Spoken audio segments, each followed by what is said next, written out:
Hello, everybody. It's your girl, Dazzle that Tarot, and I'm back for another tarot reading. Please like, comment, and subscribe to my YouTube channel, and hit that notification bell so you can be notified when I upload and when I go live. So, I kind of was inspired by Al Khawaja's trace art exhibit that he had at the Hirshhorn Museum. Okay, and if you don't know what is the Hirshhorn Museum, Hirshhorn, it is a museum, an art museum in DC. So pretty much they housed Al Khawaja's trace artwork, really, presentation. And pretty much he made like pictures of all the political prisoners around the world and stuff like that. And you know, some were old, some were released, some wasn't, some were never found. He even had MLK on there before, but they're all made out of Legos. That's the crazy thing. So it's no longer in the Hirshhorn Museum anymore. But pretty much, I decided that I was going to do a reading for each political prisoner or prisoner of conscience. So, without further ado, let's start. Please, like I said, like, comment, and subscribe to my YouTube channel and hit the notification bell so you become notified of when I upload and when I go live. And if you would like to book a private reading, all you have to do is email me. Everything is in the description box. Everything I say is all alleged and for entertainment purposes only. And you know, I don't know what these governments be looking at. You know what I'm saying? So, just to let y'all know, I am an intuitive reader, okay? Intuitive, okay? Alright? And tarot is not factual or actual in the court of law, but until it is, take everything I say with a grain of salt. Hey, whatever. But if this helps anybody, so let's start. The first person I'm going to start with is Abdulhadi. His name is Abdulhadi Al Khawaji. Okay, Abdulhadi Al Khawaji. Okay, and he was basically, if I want to start with the Wikipedia, is a Bahraini political activist. On June 22nd, 2011, Al Khawaji and 8 others were sentenced to life imprisonment following the suppression of pro-democracy protests against the Bahraini government. Okay? Al Khawaji was previously gone on a series of hunger strikes while serving his life sentence in protest of political conditions in Bahrain. Okay? So his nationality is Danish and Bahraini. Occupation, he's a human rights defender.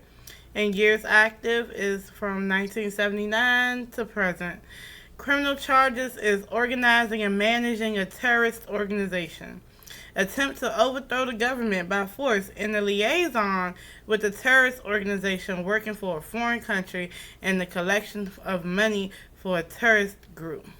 His spouse is Khadija Al-Mosawi.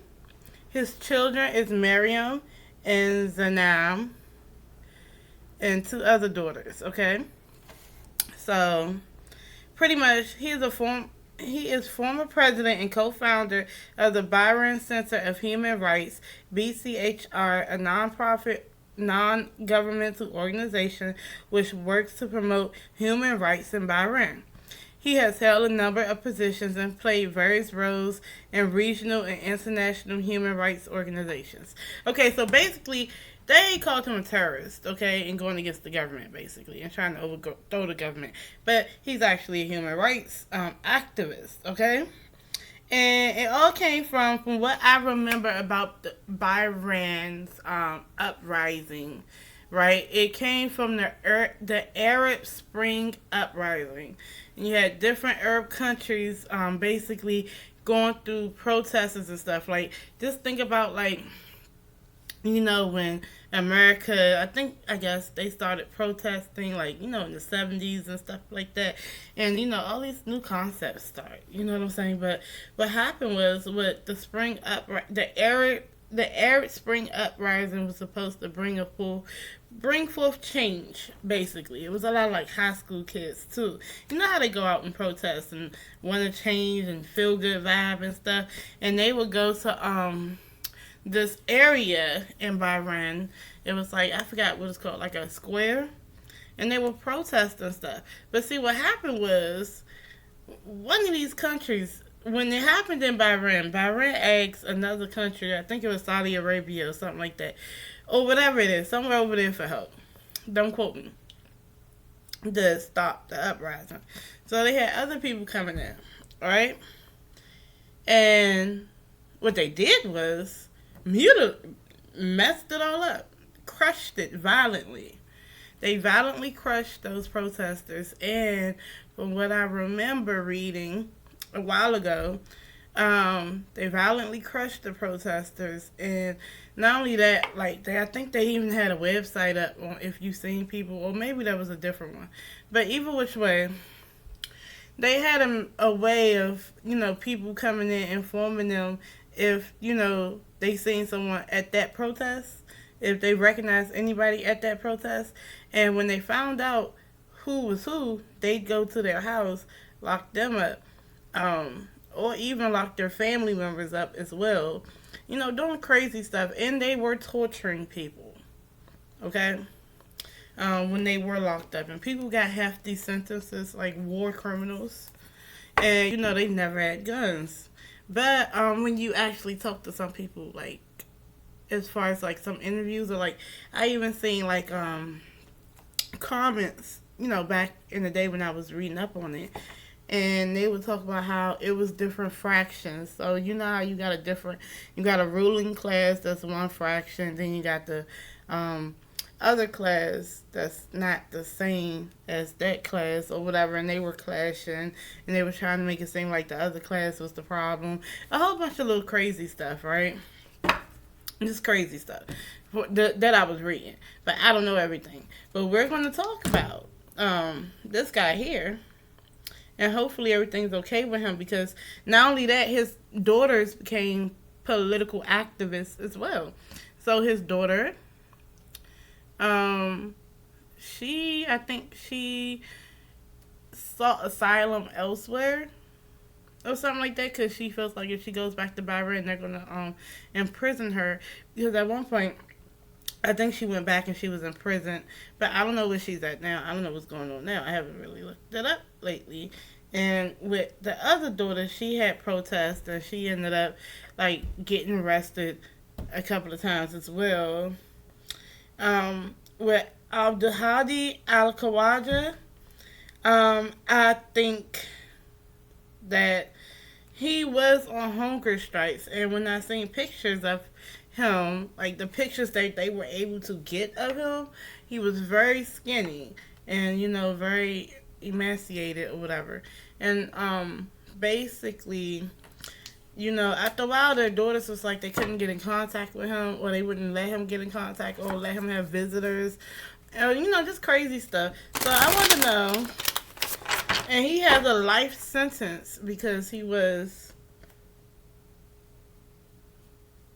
the co-founder and former president. He has an actual life sentence. So what's going on with him? Let's see. Abdulhadi Al Khawaji. And I'm so sorry if I mispronounce his name, but from what I know, it's Abdulhadi Al Khawaji. So what's going on with him? Any updates? What can I say? Because he's in prison, as far as I know. They didn't even release him at all. 1, 2, 3. An imbalance. He doesn't have any peace. This is healing, needing to heal from a situation. So, needing to find peace within the situation. Things are unbalanced, things are unfair. And not only that, it talks about people doing what they want to do. So I feel like people are doing what they want to do to him, or were doing what they want to do to him. And it's, hedonistic, getting into them nasty urges. Okay? So I kind of feel like, as either right now or in the past, people were doing what they want to him in prison. But let's see. 1, 2, 3. I feel like with this 9 of Cups, there's luck on his side, though. Somebody getting what they want. 1, 2, 3. And the 7 of Cups in the reverse, clarity. Having clear thought and being able to make a decision about things.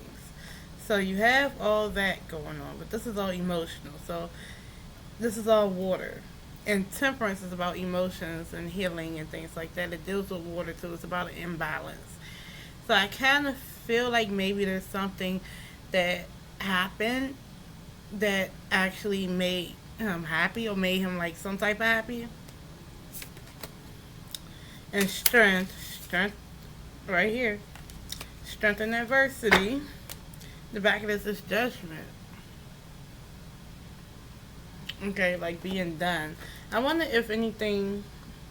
So I kind of just feel like where he's at right now, he has to put on a brave face. He has to, endure this life sentence. Be that as it may, it was not fair. People were doing, the government did what they wanted to do to him. And when he was locked up, and he still is locked up at some point in time, they were still doing what they wanted to do to him without saying exactly what it is, okay? But I do feel like there's bravery, strength in adversity, and the things about those type of activisms in those type of countries, you have to prepare your mind and your body for anything that actually happens to you, because they're not playing with you. You are basically, a small fish in this big, like somebody's oppressing you. A whole establishment is oppressing you. So it's like, I feel like he's happy about something though. So something is going on that he can say he's happy about, or something will happen that he can say he's happy about, and it's about clarity as well. So it's still fighting a good fight. Okay, that's what I feel like he's doing. But I don't know if, let's see.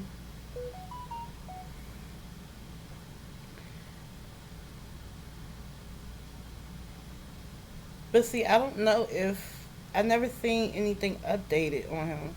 Because, hold on, because I don't know. I'm kind of scared for him, though. In March 2021, different human rights organizations across the globe have been calling for the immediate release of Al-Khawaji. A recent report by the Bahrain Centre for Human Rights and Gulf Center of Human Rights shows that Al-Khawaji has been systematically tortured, physically, sexually abused, and subjected to lengthy solitary confinement. There you go. So, this is strength in adversity. So, what I will tell you is that what happened is people know what happened. Okay. So, people know what happened. So, maybe that's what he's happy about. People know what is going on with him. And it's kind of crazy because when you are in the grips of that and they call you a political prisoner, it's like they treat them worse than the actual people who are killing people, which is crazy. And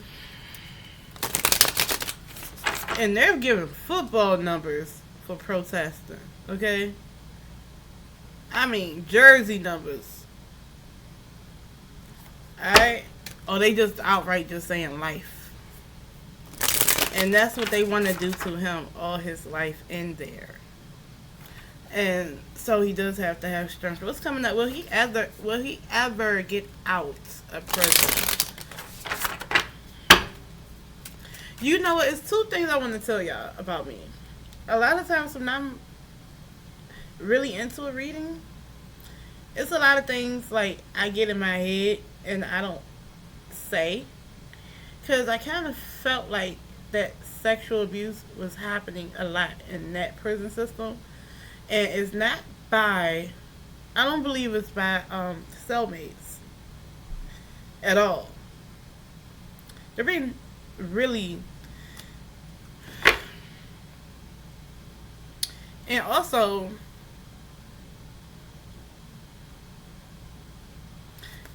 I don't want to wish that on nobody. Okay, the thing that I'm thinking about. So I'm just praying that he stays strong within the whole process. Okay, because it's, and I'm praying for his family too. So will he ever get out?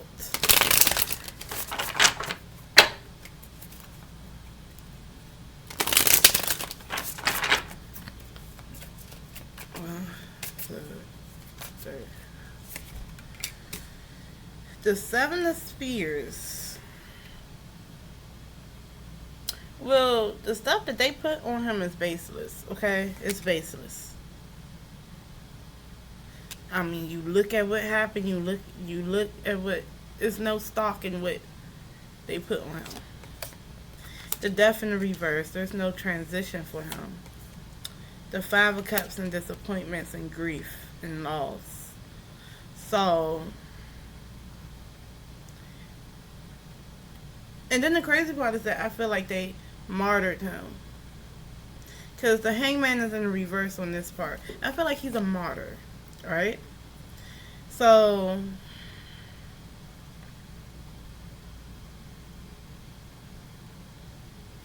just based on these three cards, I'm going to just tell you some government stuff. They know that what charges they put on him are erroneous, are dumb, are not even fitting of what he does. But they did it anyway. And they want to suppress him with the Death card in the reverse. There is no transition. So there's nothing but the Five of Cups. A disappointment, a grief, a loss, having to mourn, okay? So I don't want to wish that. But based on my intuitive reading, there is a chance that he may spend the rest of his life in prison. Okay. The Five of Cups. The Five of Cups, the Five of Pentacles. Left out in the cold, sick, disease, hurt, out in the cold, no help, needing help. So, what the government in Bahrain is doing is suppressing with trumped up, crazy charges that no one will ever have an Arab Spring uprising again. They martyred him. But what we can do is keep him in our prayers and, pray for those people who are protesters and fighting the good fight and wanting change. And if you live in the U.S., talk and say what you want, but at least be happy that you're not in those type of situations. But within those type of situations, the best of us do come out, okay? And it's a hard thing to fight the good fight. Alright? That kind of made me cry. So I'm going to just get off here. And I love y'all for real. Pray for Bahrainis, prisoners of conscience. Pray for this man. And to be honest, like I said, I'm not good with names. But his name is Abdulhadi Al Khawaji. Okay? Abdulhadi Al Khawaji. Pray for him. Pray for his children. Okay? Pray for his family. Okay? And pray to keep fighting the good humanitarian fight and fighting for justice everywhere. Because an injustice one place is an injustice in all places. Period. Can't let it get away. Don't let them get away with trumping up charges on people. And that's all I'm saying. Everybody, peace, and please find peace. Okay.